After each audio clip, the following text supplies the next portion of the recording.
Good morning. Okay. Can you hear? Good morning.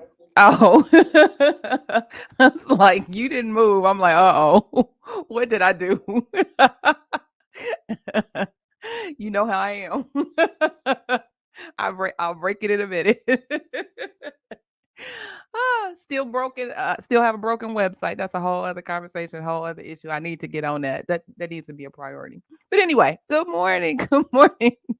And welcome everybody to the Saturday morning tea, where we discuss health information, news, education, and certification tips. I am Clarice Warner, the girl with the pearls, the founder and education director of the Professional Reimbursement Network, LLC, where coding education is key. And before I just thought about it, and a whole bunch of other businesses too. But anyway, before I introduce my co-host, today's episode is sponsored by Professional Reimbursement Network's free email course on the 5 steps to become a certified marketable medical coder. So check this out. Are you interested in medical coding, but not sure where to start? And scared of wasting time and resources? Let me help you with the right steps to become a certified marketable medical coder.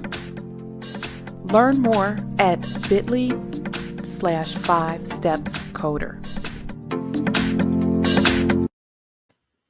All right, all right. If you are on Clubhouse, feel free to click the link and at the top of the page. And if you are joining us via YouTube and or Facebook, welcome. And you can find information on the 5 steps to become a certified marketable medical coder in the description boxes. So joining me today is my illustrious co-host, Mr. Jesse, the coding nurse. Wait, how do I say it? Registered. How do I say it? I want to say it right. Okay, we're the coding nurse who is now registered. No, it doesn't make sense. We got to figure out how to say that properly because I'm gonna give you your props. So, sir,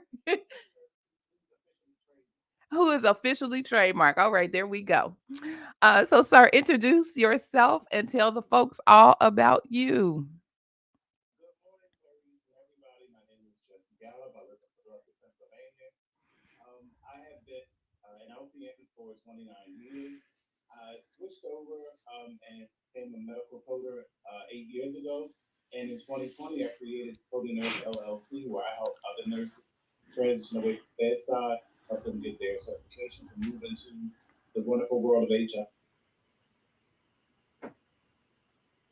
Okay.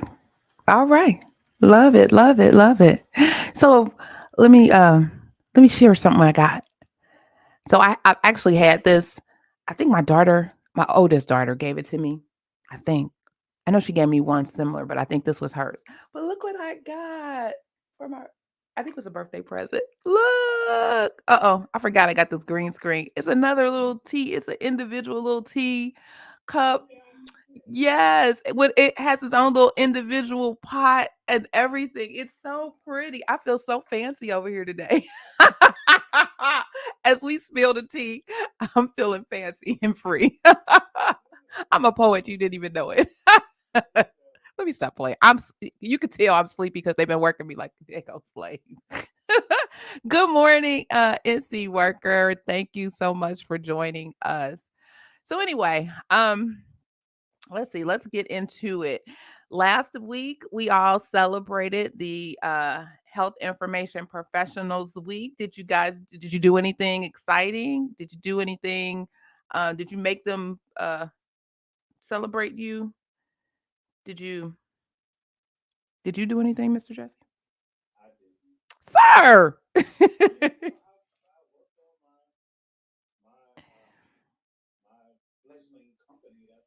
Hey, well then you did something great for you in honor of Health Information Professionals Week. As a professional, you invested in you. You did something. You know me, I'm gonna turn every win into I'm gonna turn everything into a win. Everything. So if you are a member of AHEMA, you should have received an action alert from either, I don't know if they went to sent them directly from AHEMA or if you received it from the advocacy person in your CSA. And they were trying to get folks to urge your state representatives to sign onto the Foster Kelly Dear Colleague letters. And all of this, and if you've been following some of the advocacy agenda information from AHEMA, they have been working on and advocating for patient identification and matching. I know for the last 2, maybe 3 years. So this week, and I don't know if they did it to coincide with Health Information Professionals Week or not, but this week they were just sending everybody information on how they can also reach out to their state representatives, send them an email. It was crafted into a nice form. Like, I love how they do this. It makes it so easy. All you have to do is press there's a button usually at the bottom to tell you what to do next. I think it says act now, and you put your information in, I think name and address. It aligns to whoever your state representative is. You'll see the whole form letter where it's really talking, gives a little background about um the Foster Kelly um, uh, bill, and it also gives some information on patient identification and matching. And then you just hit the send button and off it goes. And so it's real easy to do. But that was something that came out last week. If you didn't get a chance to take a look at it and see it, um, look at it now. Not don't log off and look at it now. But look at it this weekend and be a part of that action. Okay. That was one thing I wanted to mention. The other thing, which is kind of a big thing. Hey, Catherine, it's kind of a big thing. The 2023 proposed rules for the inpatient prospective payment systems dropped this week as well. And so, I've talked about this for a while now. They always have a proposed rule and then they have a final rule. Right now it's in the proposed rule, and I believe you have 60 days to comment. So you can go out to CMS website. I'll put a link in the for those of you on Clubhouse, you're gonna have to come on over here to either Facebook, use probably YouTube is best. I'll put a link to the actual document um in the description box, but you can take a look at what they are proposing and provide comment. Oftentimes, organizations provide comments, but individuals can provide comments too. If you want to say, "Hey, this is great. I've been looking for this," that's a comment, and it actually stays within the record. They actually tally all the comments and publish all the comments. Um, and so you can be on record that you were involved in the process. Um, it's a whole lot to unpack. The thing that struck out for me was one, because of the public health arena that I'm in right now with school. They are adding two measures to the hospital IQR program. And these measures allow hospitals to measure what their commitment is to health equity, which we could talk about that for hours. But anyway, because I don't know why you need all this to do that. But anyway, two of them. The first one is identifying and screening for patient level health related social needs. So this is a way that they're still pushing for the documentation and recording of the social determinants of health. They are so important to everyone. Those who are living in those areas or having um, instances where things are considered part of the social determinants of health, as well as those who care for them, so that they can make sure that they are addressing those needs appropriately based on their level. So they're looking at things where there may be social needs related to food insecurity, um, housing insecurity, transportation, unemployment, etc. It's a whole laundry list of items. And so they're putting together some sort of level. I don't know if you've been to the doctor recently. I took my mom to the doctor a week a 2 weeks ago, 2 weeks ago, and I noticed that they're always asking, um, how she is. Well, they're always they're always asking her, "Does she feel safe at home?" I was like, "Hell, y'all, I'm the one y'all need to be asking." But that's a whole nother conversation too. But they're always asking, "Does she feel safe at home?" They just started asking her about, um food insecurity. Like, does she have enough food? Does she feel like she's running out of food towards the end of the month? It was like a whole little list of questions. And I was like, okay, I see you. I see you. So I'm always, paying attention to what's happening in her visits. And they have started doing that. Now that's on the physician side because it was in the office. Um, I'm prayerfully, hospitals have been doing this, but I guess not. They've added it to the proposed rules. And then the other measure I want to mention real quick is a focus on maternal health. And I don't know if you are aware, but the United States has some of the most horrendous maternal mortality rates, even higher than some of those what they would consider third world country. I mean, it's bad. It's horrible. And also, unfortunately, Black women are suffering at much 2 to 3 times more maternal mortality rates than their white counterparts. I think our Latino population may be 1.5 to 2 times higher than white females as well. And so there is a huge um rallying cry to get a handle on and understand what in the world is happening as it relates to maternal mortality. And so they have also added a measure regarding maternal mortality, and looking at that for um, 2023. Any comments? Any questions? Concerns? Did you have on that? No, no. Hey, Demetrius, welcome. Uh-uh. I'm inviting folks to speak if they want. Okay. No, sir? Okay. And then we have something that's probably near and dear to your heart. Did you see the article about the utilization review and all of those things?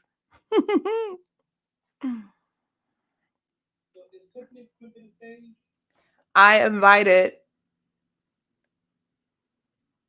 I invited. Are you checking the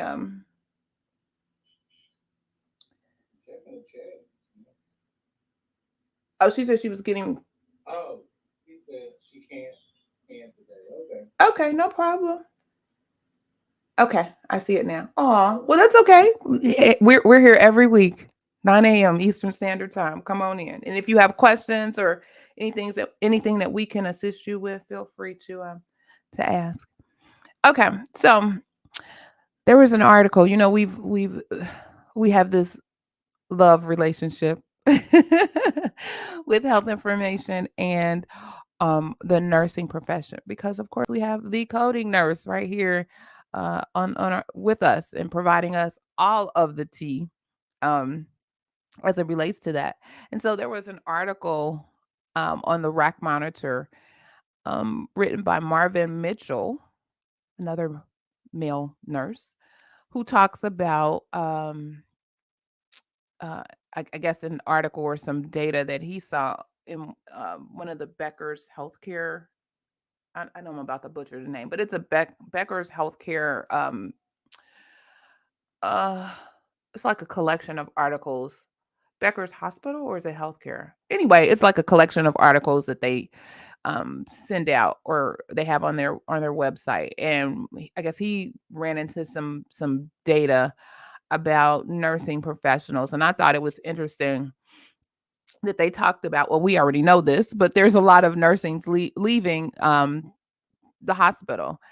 and most of them are younger than 35. And then you have another percentage of them who are leaving, um, that are of the 49 plus crowd. Well, they've already left because they want to retire and all of the great things, but most of them are younger than 35. And then you have those who are 35 and 49 that kind of are still in the grind. They're not necessarily the ones that's exiting or whatever. Again, according to this data in this article. Okay, come on, Demetrius. But then they're talking about case management and utilization management and what that looks like. And I guess they are inviting those who are leaving nursing to um, entertain opportunities, other opportunities in healthcare, because of their clinical competency, if you will.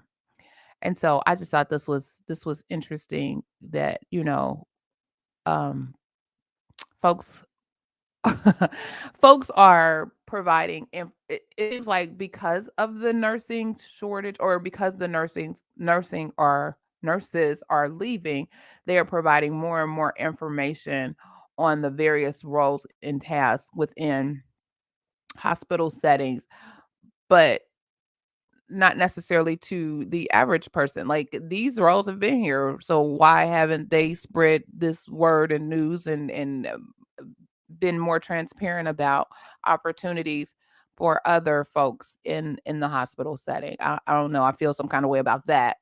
Um, Even though, we definitely could use some additional folks on the team. I just think it's good to make sure that everybody is aware of some of the opportunities and not just those nurses that are leaving. Hey, Demetrius, you've come to the stage. You want to weigh in on this, or you had something separate? You're muted if you're talking. Good morning. Good.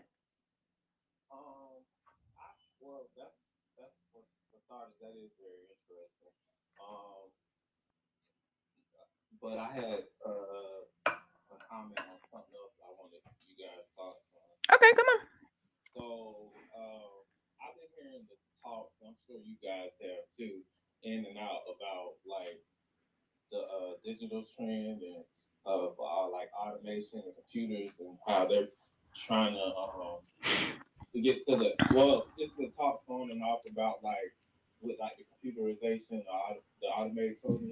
Mhm.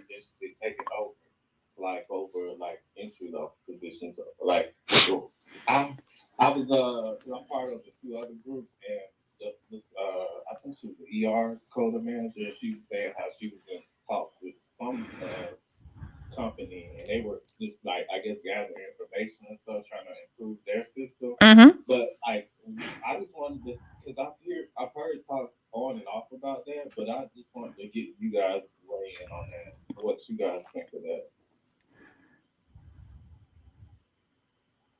Mr. Jesse?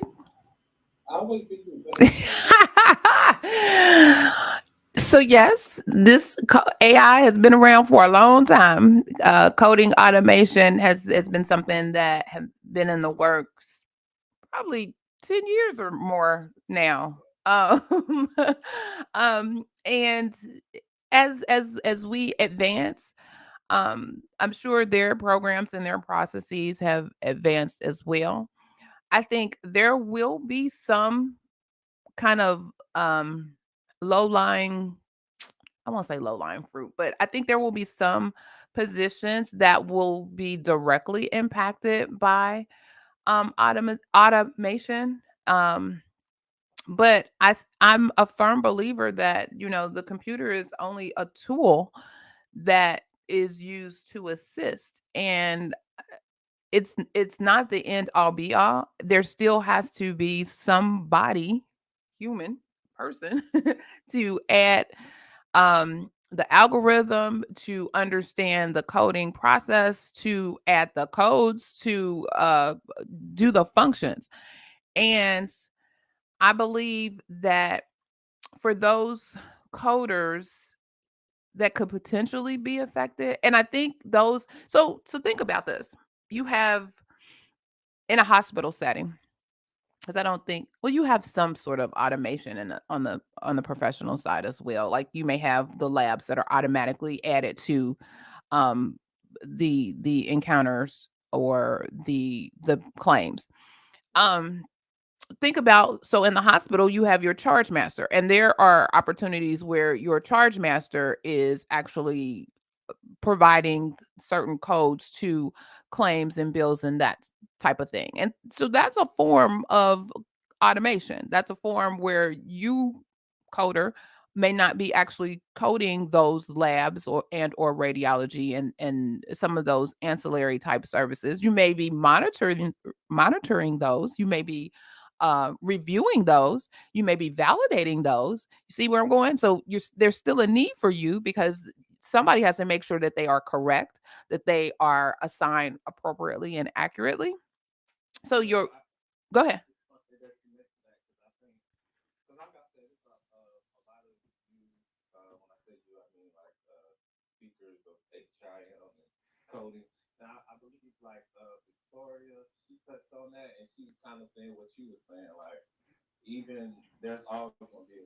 Mhm.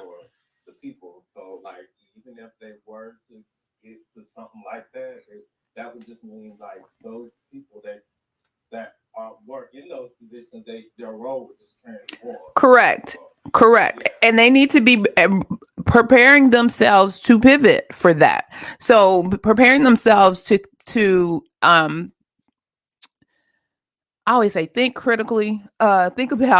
Think about we've talked about this. One of the things that as AHIMA or OHIMA board member that we talked about, like how can we better help our members be successful as things transition and change. And really you have to be able to critically think. You have to find ways to insert yourself in data analysis. You have to know and learn data analysis and be able to um, look at some data and provide some good output. You have to and I want to say Mr. Jesse gave us some information on was it Tableau for that? How you can go and kind of get some either free and or low cost resources and training on doing that. And so oftentimes, sometimes you gotta think outside the box and go around the box, if you will, and do some things external to your organization because at the end of the day, it's about making sure you are prepared. The organization could, may, whatever, may not. But if you want to succeed, you're gonna have to do some things for you.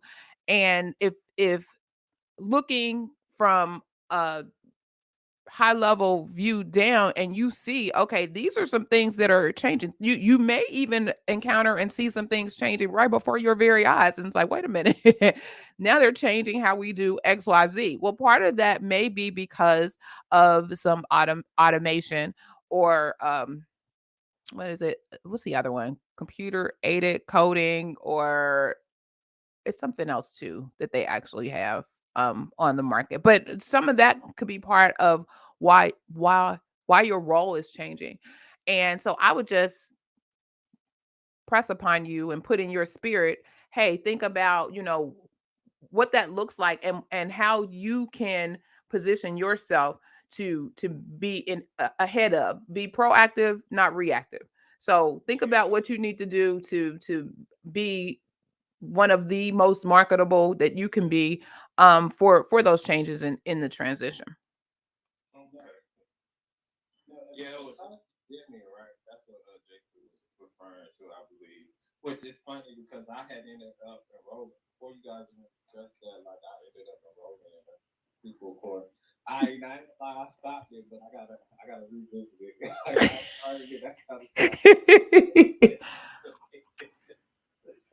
Go ahead, Mr. Jesse. You were saying something.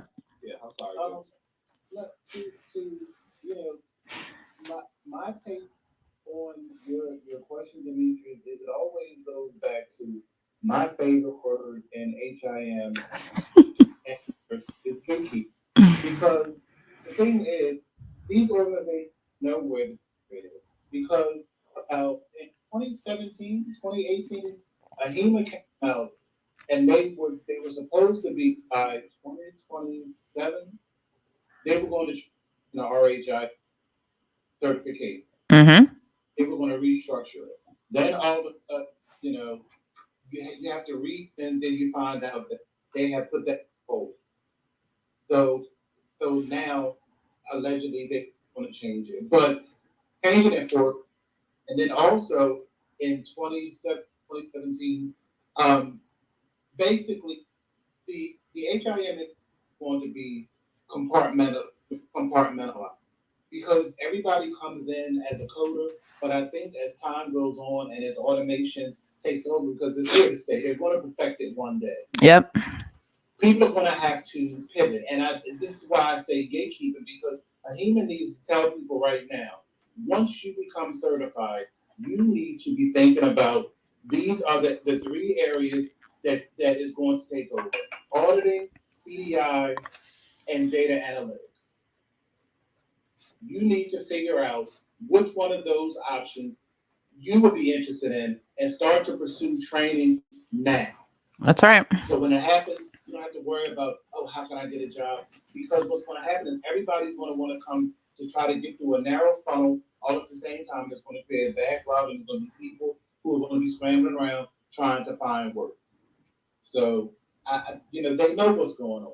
And I just think that it's a shame that people pay all this money to belong to these organizations and associations, and you don't really get the truth. They know where the industry's going.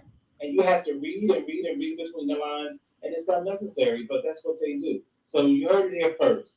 You better go either into CDI, auditing, or data analytics if you want to have a job in the next 5 years. Look at the tea being spilled all early in the morning. Look at that. And I agree. And especially we have, and we've been talking about this too, how there's the influx of nursing. So not only will you be competing against your peers and those in the health information realm, you're also going to be competing against others that are coming into the field and looking at, oh, well, I have some skill that and if they keep going the way they're going with HR and requiring a nurse a license or having being a nurse, oh god, yeah, it's gonna be a mess. So arm yourself and prepare yourself. And in fact, one more thing about the whole nursing thing. With AHIMA being one of the four cooperating parties, I cannot believe that they are pretty much letting this get away from them. They should be at the forefront saying, no, you do not have to only be a nurse to have these type positions. They should be at the forefront. They should be putting pressure on the American Hospital Association and on these other governmental organizations to say, no, that we don't have to have that required, because I think it's because it's like your point, like your article that you talked about, you know, like whoever this person is that wrote your article, I don't think they ever worked in case management. I don't know what his job was, but it's a very high brow, it's a very high level discussion about a bunch of crap. Because utilization management, you know what utilization management is? Utilization management is when you, as a person, look over Ms. Jones' chart, and it said, and they use this criteria, either Milliman's or Interpol, and it says that in this number of days, this person should be okay, given this person's level of acuity. They need 5 days, they need 4 days, and you need different documentation to support a longer length of stay. Case management is once that person leaves the facility and you have to facilitate all these outpatient services, that's where case management comes in. Case management, of course, is involved in utilization management because that person, once you're in the hospital, you're assigned a case manager until You are discharged. Yep. whatever services you need. Yep. So you cannot combine them. And then there's even some talk about utilization management, working with CDI, working with the providers for CDI. When you work in CDI as a full time job, it's hard as heck to get them to change documentation. Imagine that. No, seriously, imagine that. Imagine having to do that plus having to submit paperwork to this insurance company by Friday, so Miss Jones can have her stay covered until Monday. Yeah, a mess. The math is not mathing. It's not realistic. Is that a new term, mathing? I love it. I just thought, and then on top of it, I've had several RN case managers take my coding course because they want to get off the phone. People think that, oh, when you working from home as a case manager, making $85,000, that's the life. No, it's not. Those people are tied to the phone. They have equipment that monitors how long you were on the phone. They have equipment that tells how long it has been since you made a phone call. It's like being trapped off somewhere. And I know other folks working from home, and I don't know if they've done it in the coding realm per se, because of course you have productivity standards and requirements, but there's something that tracks like your keystrokes, and so if you're not typing or something, then it's like you get this message like, "Are you on break? Are you taking a lot? You know what's happening?" You know, and I'm like, "Whoa, for real?" Yeah, micromanage, electronic micromanage. What in the world? I'm sorry. Go ahead. Oh no, I was just gonna say I saw like what you saying the keystroke thing. I saw little memes out there. Like basically they had like a little tied the mouse to like an automated vacuum. Like so it is a thing. I've heard of it. I have some friends that do remote work and yeah, if you're not typing or moving the mouse or something, then you get a message after a certain amount of time. Wow. Wow. Yeah, somebody, one of those what is it? The one little things that it kind of it's on a mechanism that bounces back and forth, and so you can have it where it's like pecking. I think it has like a little beak on it, like a little bird, shaped like a little bird, and it can peck your little space bar or whatever. I was like, y'all inventing all kinds of stuff just to work. Yeah. I had another question. Mhm. Correct me if I'm wrong, but Mr. Jesse, you said you got a CDR course in the works. Yes. Okay, I'll be looking out for that. But Look, we all gonna be in that course together, everybody. I'm kind of like say, I'm going to school. I'm like I'm already doing what you guys saying, but I got my little coding credentials, my HIO credentials. I'm still going to You school still for go. case That's management. right. That's right. I got my little CDI work that you guys referred to. I'm working on that. Yes. Love Looking it. to the future for it. Look, we all gonna be sitting in that class together. Like, yes, Mr. Jesse, what you say, Mr. Jesse? Yes, sir. Mr. Jesse, I'm sorry. You feel like you about to say something. No, no, no. I thought I kept going. Cool. Cool. It's just really just all about the right information because a lot of these people who write these articles, because like he talked about utilization management, case management, and pre-authorization. Like that's all over the place. That's all over the place because that's three separate areas, three separate touch points. Period. And they all have their own unique set of problems. Yeah. And you're trying to combine them? What? Ah, Yeah, you tickled now. I'm waiting for your teacup to come up. But you made a really good point. And if you think historically about AHIMA, if you think historically, have they ever really, really, truly advocated for the association in a way that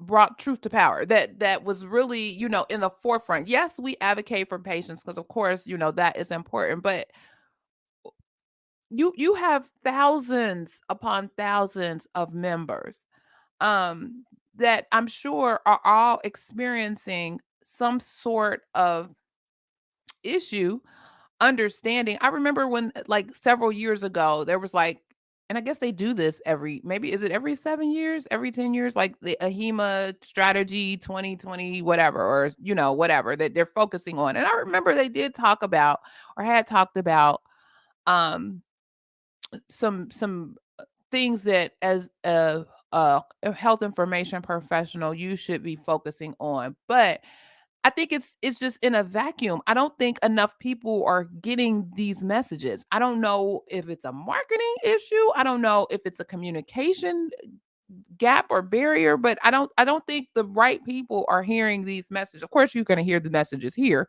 but I don't think everybody is hearing this message.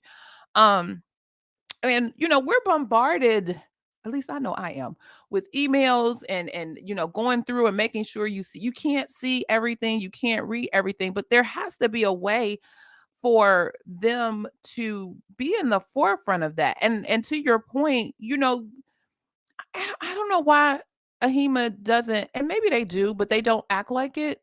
Feel like they wanted the big dogs, and they need to be stumping with the big dogs at all. You hear everything about the hospital, American Hospital Association. You hear everything about the American Medical Association. AHIMA needs to be right there in the forefront. You have all these other smaller organizations kind of sprouting up, but AHIMA, you've been here for over 100 years. Bring it. They need to really bring it. And go ahead. How are you one of the four cooperating parties, and you have allowed an environment where people who aren't even members of your organization can come and get jobs in your industry just because you're a registered nurse. You can come in and take a job from somebody. I don't think so. Right. And they definitely should be advocating for, the skill, advocating for, the education, advocating for what their members bring to the table at all times. Because I got, case in point, because I told you, like I love my course and the coding nurses. I told you, like I know how nurses think, and I call them on their ego all the time. So this woman had reached out to me and had questions. She wanted some questions about my coding class. So I told her, that I have a nice little video that I have sent everybody that goes into detail. So she wrote me back and said, well, I need something a little more, a little more niche. So as I'm reading, so she's an RN. She has 20 years experience in the hospital. She's leaving to go. I guess her husband is a physician, so Mhm. she's leaving to go work in his family practice office. So I said, oh, I said, you think that you can just learn family practice coding and you think you're going to be good? I said, there is no such thing as family practice coding. Either No. you're a coder or you're not. I said, because as a family practitioner, you will see a little A bit of everything. whole lot. Yes, you will see a lot of And things. that's not niche. Mm-mm. Niche is OBGYN. Exact cardiology. Right, right. That's niche. Yeah, she will see everything that she But a yes. family practice, you will see everything from cradle cap to dementia. Yes. Yep. So I said, you're looking for an easy way out, and there is none. You have to learn it. Absolutely. Absolutely. Look at Demetrius and got us all fired up. See, we was kind of calm today. Yeah, I agree because like I'm part of two different groups, and I've seen like what Mr. Jesse is referring to is like you got these nurses.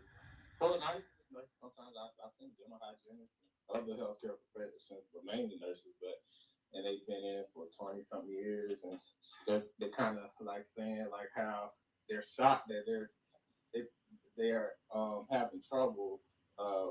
Either they just got a code job or having trouble getting one.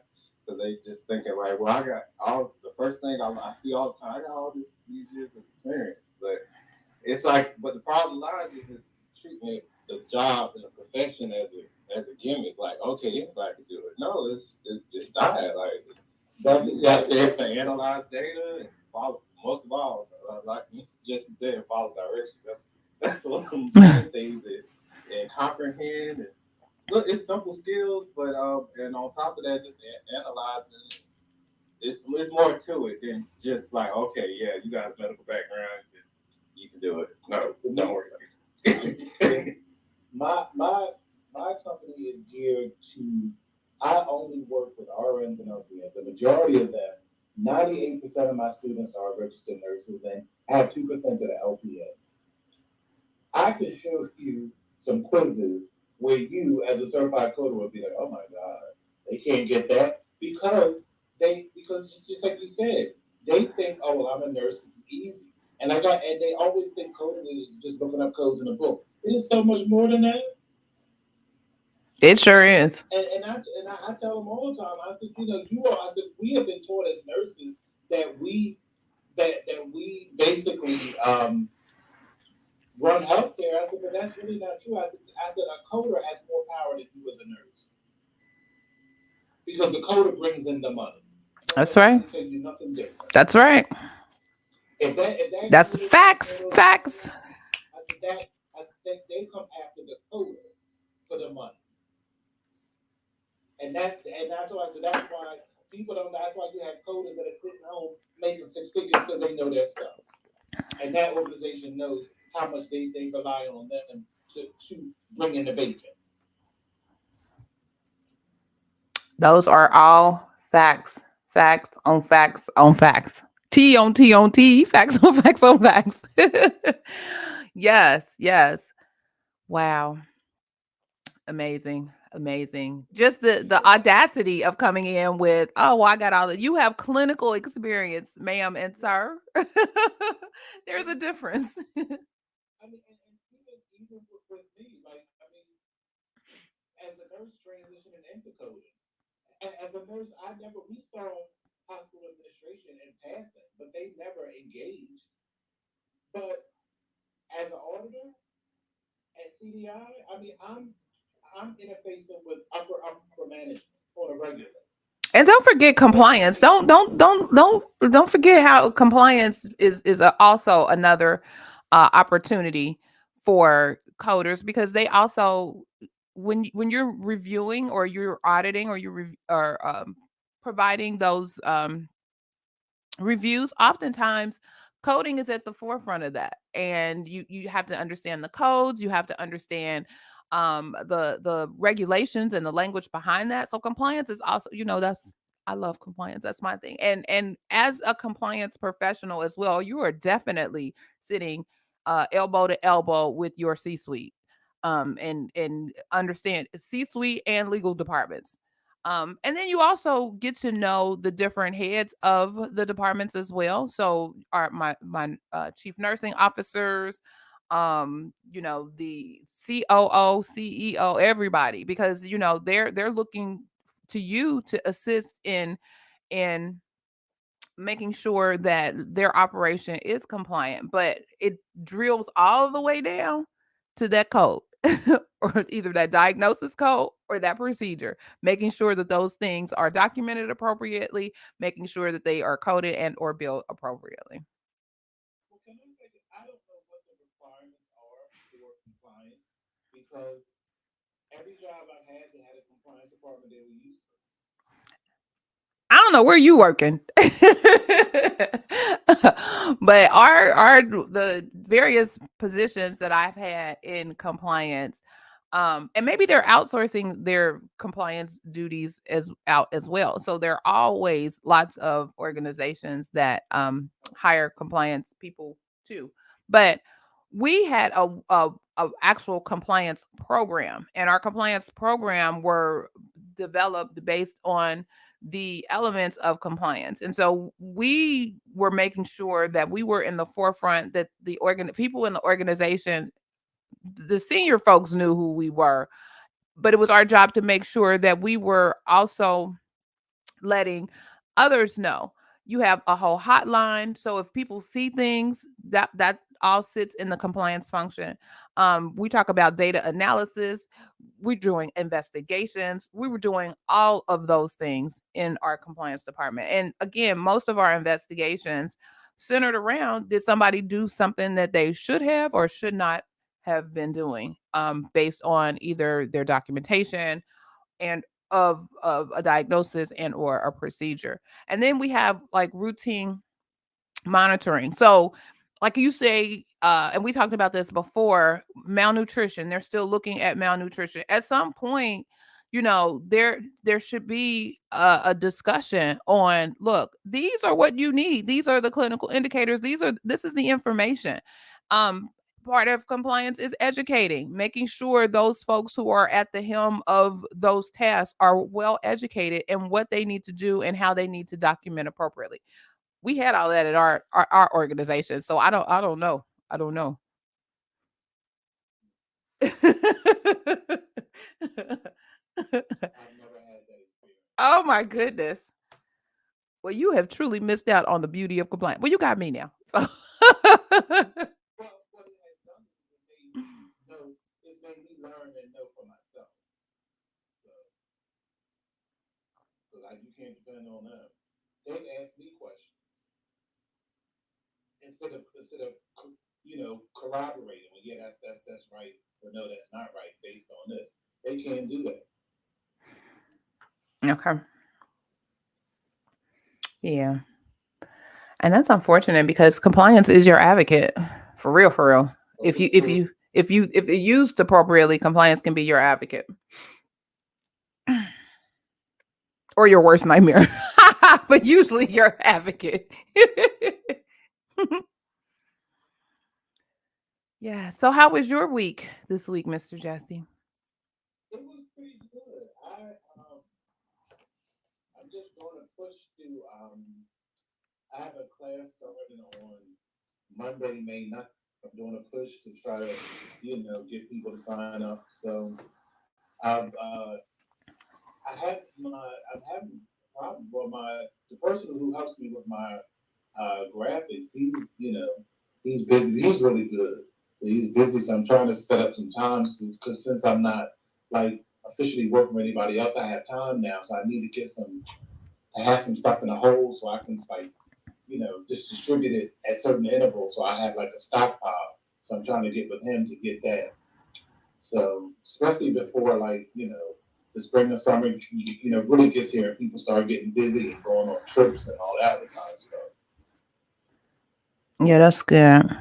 Well, let me know if I can help you. If there's something, I dibble and dabble and play around with a whole bunch of stuff. So let me know if I can help you. I got all this equipment over here doing all of the things. So Right. if there's something I can help you with, let me know. Cool, cool. Yeah, it's been a humdinger. I feel like I done worked like I sent you the text. I feel like I've been in corporate all over again. Like, who does this? I've been out of this. And they done throw me right back in the wolves. I said, "Well, this client here, I done paid for my cruise next year in 3 days." Like this right here, Lord, Lord. But then it doesn't give me an opportunity to focus on what I focus. I'm very systematic and methodical about how I operate. And so, I have days for this, days for that, days for that. And I get in my feelings when I don't meet those goals and match how I'm used to doing. And so, of course, then my husband was giving me the side eye, like, for real, this what we doing? I don't even, you ain't gonna say hi today. You in this office and you are not coming out. I was like, I'm sorry. I'm sorry. But yeah, it's cool.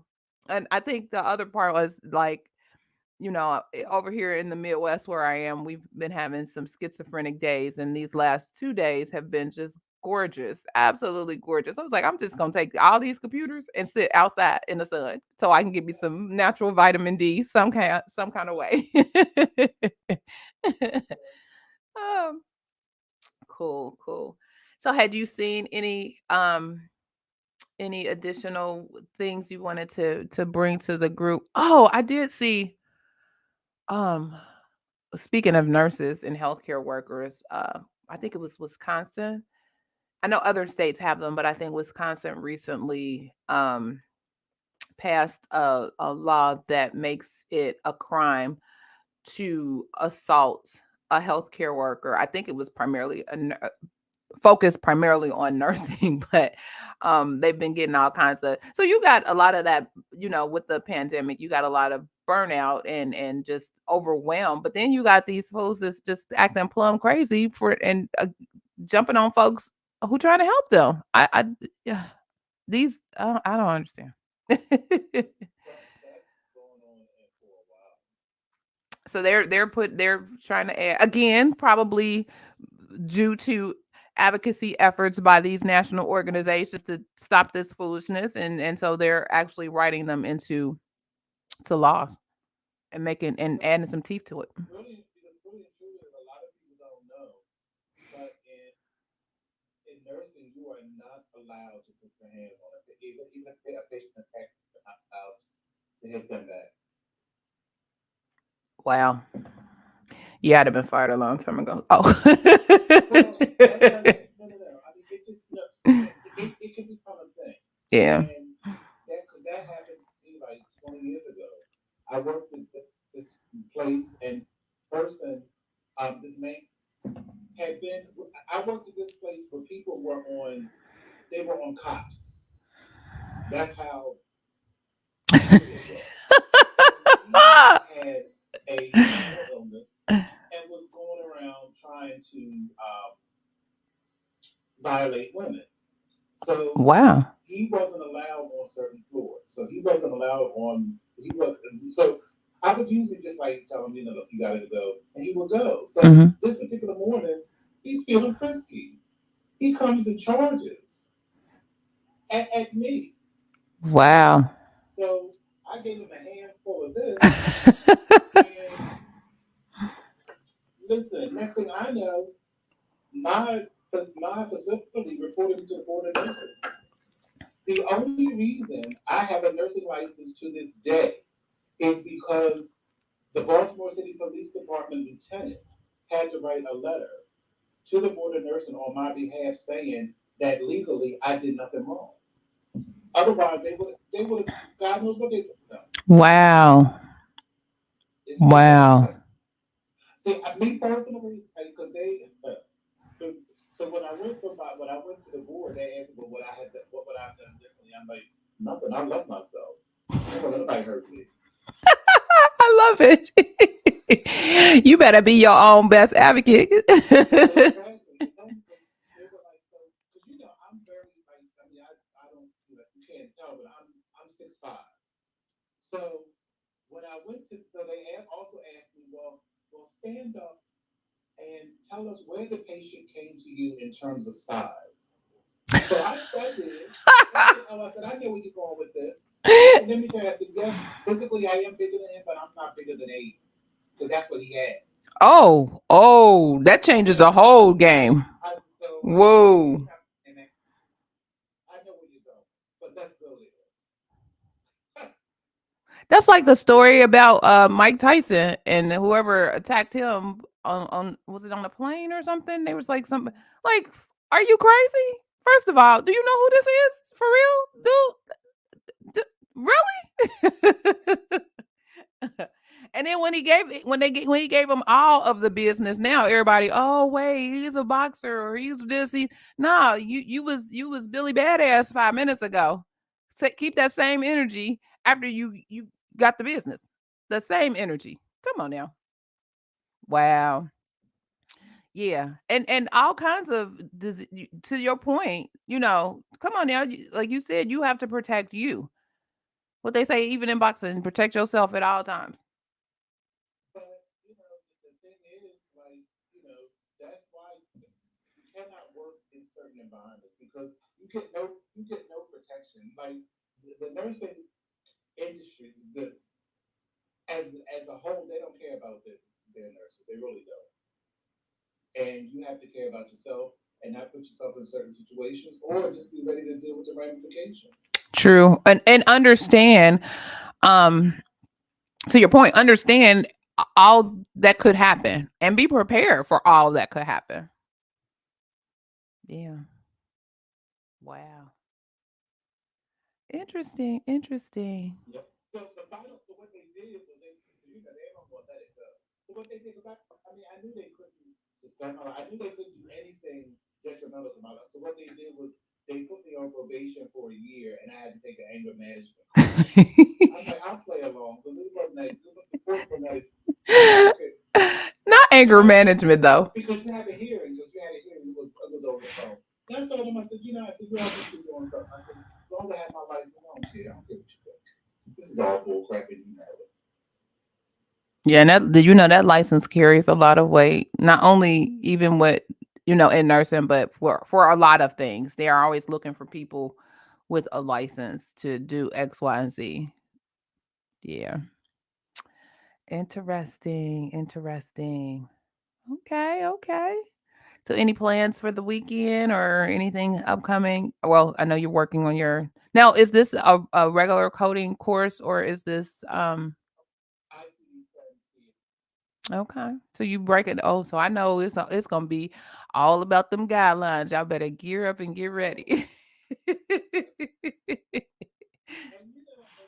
what is sad is, I had I had an LP that reached out to me yesterday because she took her CPC exam and failed it, so she wants some tutoring. Okay. And like I don't know, Clarice, we might have to just I don't know how you feel about it, but we might have to just talk about a guideline of every Saturday or something because these people it all comes down to the guideline. Okay. I don't know what these people think that they can just. It's not, these exams are no walks in the park. You got to know your stuff, All of and it them. does. But it can't get any more basic guidelines. That's right. Well, yeah, we could do that. Yeah, we could have a guideline moment or a guideline something. Yeah, we could do that. We could definitely do that. Yeah, because like I tell you, Look at us giving away stuff for free. But yeah, we could we can do that. We gonna have a subscription thing going. You want more information on the guidelines? We gonna have to do something. We'll be. I know there's a lot of issues with Cash App, but we'll be flashing our little Cash Apps for tips and all. I see all kinds of stuff. Look, we'll be doing it all. it doesn't get any more simple than that, and everybody wants to overlook that, but that's it. Like, and the thing is, and like, I always tell my class, like, you have to know it. You can't look up every guideline. You have to know at least 80% of them. Like when you see it, if you read a scenario, certain things have to jump out. Right. And even Certain if things. when you read those scenarios, you should know, oh, this is something that has some sort of guideline tied to it or connected to it. So if you don't know the guideline or haven't necessarily quote unquote memorized what those guideline parameters are, oh, this is something I need to reference. This is something that I may need to look up. This is something that I've heard about over and over and over again, or at least should have heard about in some sort of class where they've told you, hey, this is important. This is some information. You put a pen right here, highlight this, or what have you. So yeah, there are always things that should trigger. Oh, okay, I know that this is something that I need to. And if you don't, when you're studying, when you're in the coursework portion of it, if you're not 100% certain about what those guidelines are, or not 100% sure of yourself, make sure that you provide notations where you can, oh, wait, there's a guideline about this so and so page or what have you, so that you're preparing yourself and preparing yourself for that exam. It's time. You don't have all the time in the world to leisurely just be like, la la la la la. No, it's pressure. It's stressful. So arm yourself and prepare yourself for those exams. And again, guidelines, I tell my students all the time, guidelines are your friends. Trust and believe they will take you very, very, very far, not only in being successful in passing this exam, but just being successful in the profession at all. And the thing is, because folks will be like, oh, I seen a code. I told you this before. I had a friend who's a nurse.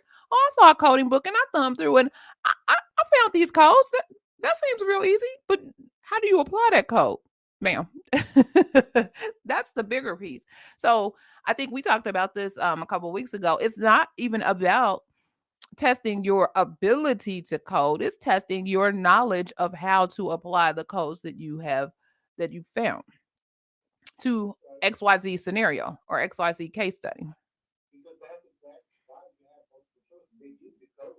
Oh They don't tell yeah, you to find the code, but they know you know how to apply this code to the scenario. You know whether this is patient outpatient, how that affects code assignment, what gets coded, all of that. all of those things. Yep. Yep. Love it. So yeah, we gonna have to and we'll create some a coding or yeah, we'll talk through that. Yeah, We gonna get on the I need like a calendar. little, I need a little white light. I don't know, we ain't, we're not doing too much stuff. Like a little light light. So, a little bit of the go do some research on their own. Right. We were just, oh yeah, because I was gonna put together a thing on, I think, fractures. We were looking at something about fractures and understanding fracture coding and what's needed as it relates to that. I think we were looking at, we both on the CPT procedure piece of it, but then also on the ICD-10 diagnosis piece, and we were looking at the difference between an initial fracture and a subsequent fracture, and making sure Right. folks understand that. So yeah, we put some real light kind of stuff together. I like that. Look at you being innovative, even in our space. When it comes to fracture, when in terms of ICD-10, when it comes to fracture, always make sure like I go back and read and review the scenarios, especially I want to go for osteoporosis or some kind of malignancy Mm-hmm. because that changes everything. Yep. Sure does. I love it. I And love then it. the CPT, which is a little different. The essence of the CPT, the fracture gets coded by the treatment, by Correct. hours per patient, opposed to PCS, where there's certain preparers have different root operations. Yep. Yep. And so being knowledgeable on all of that, again, depending on your uh location, whether it's the inpatient or outpatient. Cool. Okay, yeah, we can do that. We can bring the news, we can bring the guideline, and we can bring the tea. Look at this. I'm about to change up the whole little jingle. Cool. Well, thanks everybody for joining us. We're at the top of the hour. Um, this has been a great Saturday morning tea. Again, I feel like the tea was spilled. Do you think the tea was spilled today, Mr. Jesse? I think so, as every week we don't play around. We don't play around over here in these streets. So if this information was valuable for you, help us share this message with others by liking the video, sharing the video, subscribing to the channel, and telling your friends all about the calling all medical coders Saturday morning tea over there in Clubhouse world as well. You got some friends, tell them come on over. And in Clubhouse, um you actually get an opportunity to interact. So if you are on Clubhouse, look us up, hit on the little green club so that you can be notified when we go live on our broadcast. Again, we're normally here Saturday mornings, Eastern Standard Time, 9 a.m. For you to be a part of the family. And then don't forget to network. You also have the opportunity in the Clubhouse room to network with others. Again, I was telling them, sharing with folks earlier, I just updated my iPad that I use for today. Or used for the broadcast. And I see now we got a whole chat function. That wasn't on my thing before. So now I got other things to look at and monitor as well. So I got my chat from that we push out with YouTube and Facebook. And now I got a whole uh uh chat over here in in Clubhouse. So wow. But here's opportunity to network and join in on the fun. So also don't forget to check out the Coding Nurse YouTube channel. Mr. Jesse has all kinds of fun facts, information, and if you know anything about him just listening, he's going to give it to you straight, no chaser, all tea. So make sure you check out the Coding Nurse channel. And as he's mentioned, he is beginning an ICD-10 CM coding course. So check him out at thecodingnurse.com is your email? Codingnurse.com for more information and details. Um, we will be starting our next group of coding courses for um, preparing folks for the CPC examination in May. So I'll provide more information and detail on that as well. Yay. So we have an ongoing, but this one will probably be more interactive and you'll have more time with me. Uh, so yes, this has been great. Thank you. Thank you, Vicky. She says, thank you. Great information. Great and informative video. Looking forward to next Saturday video. Yes, yes. Well, thank you for being with us. Don't forget, sharing is caring. Share with your friends and colleagues. You know, we are in a little niche market, so we'll never, well, I won't say never. We won't be in those viral videos. We'll just be in those who are interested in medical coding, the health information profession, and nurses transitioning into those professions, even though you know how we feel about that. So again, this has been a great session today. Thank you all for being here. Mr. Jesse, did you have any final thoughts or any last words you want to share? No, sir. Okay. And I'm glad that we're adding value. We are adding value. And then you're even adding more value by giving us more work to do. No, I'm kidding. So, but no, that's all good. You know, I love to be a resource and help. So, that's a great ad. Great ad. Look at you. Love it. So, thank you all again for joining us.